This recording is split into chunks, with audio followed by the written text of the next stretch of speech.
नमस्कार, Ram Ram. Welcome to my channel. दोस्तों, कहते हैं कि ज़िंदगी में दूसरों की परेशानियों का आनंद लेना बंद कर दीजिए, क्योंकि भगवान आपको वही देता है जिसमें आपको आनंद आता है। तो ऐसा ना हो कि परेशानियों का आनंद लेते लेते आपकी झोली में भी भगवान वही डाल दे। तो चलो शुरू करते हैं एक छोटी सी कहानी। एक बार भगवान का एक बहुत बड़ा भगत था। वो हमेशा भगवान की भक्ति करता था, पूजा पाठ करता था। उसके जिंदगी में ना कुछ प्रॉब्लम्स चल रही थी। घर में भी सुख चैन नहीं था, बीवी बच्चे बीमार पड़े हुए थे, ऑफिस में भी उलझा हुआ था, फाइनेंशियल क्राइसिस आए हुए थे।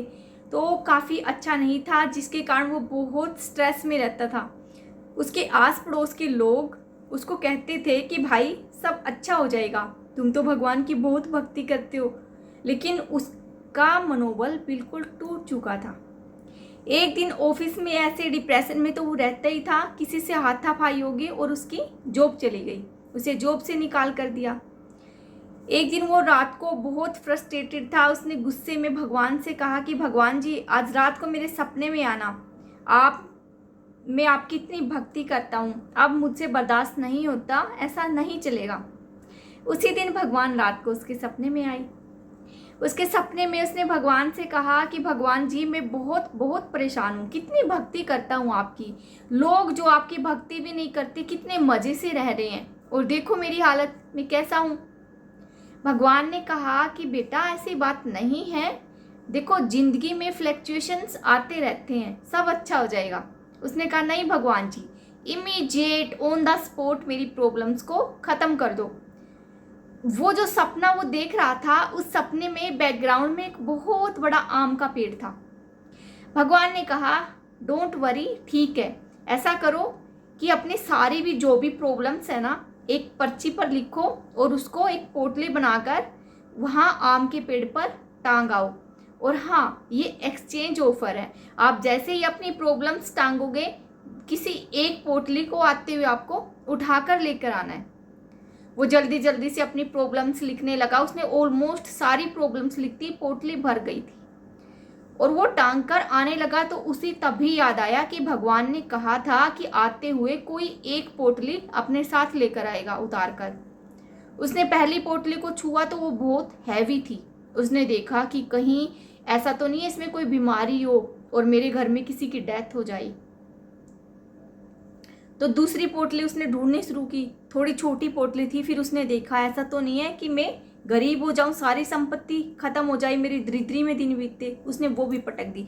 फिर एक बिल्कुल छोटी सी पोटली थी, उसने वो पोटली उठाई और ये सोचा कि हाय, कहीं कुछ ऐसा ना हो जाए कि मेरे कोई दूर का रिश्तेदार बीमार हो जाए, फिर मेरी सारी ज़िंदगी परेशानी में गुजरे, ऐसा वैसा। उसने बहुत दिमाग लगाया और वो पोटली भी आकर वापस रख दी। भगवान ने पूछा हाँ क्या हुआ, क्या तुम पोटली लेकर आए?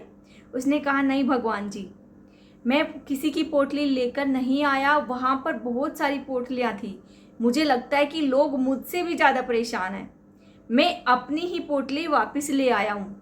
मैं अपनी प्रॉब्लम से खुद लड़ूंगा और उनको फेस करूँगा। भगवान हंसे और मुस्कुराए और बोले कि बेटा, यही बात मैं तुमसे समझाना चाहता था तुम्हें। शुक्र है तुम्हें टाइम से समझ में आ गई।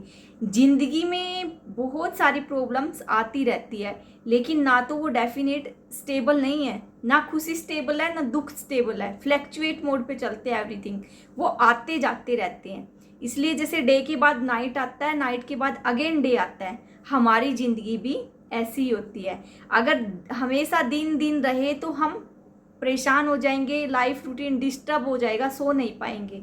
और अगर हमेशा रात रहेगी तब भी हम परेशान रहेंगे। इसलिए जो सुख दुख है ना, हमारी ज़िंदगी का हिस्सा है, इनसे हमारी ज़िंदगी में ना तालमेल बना रहता है।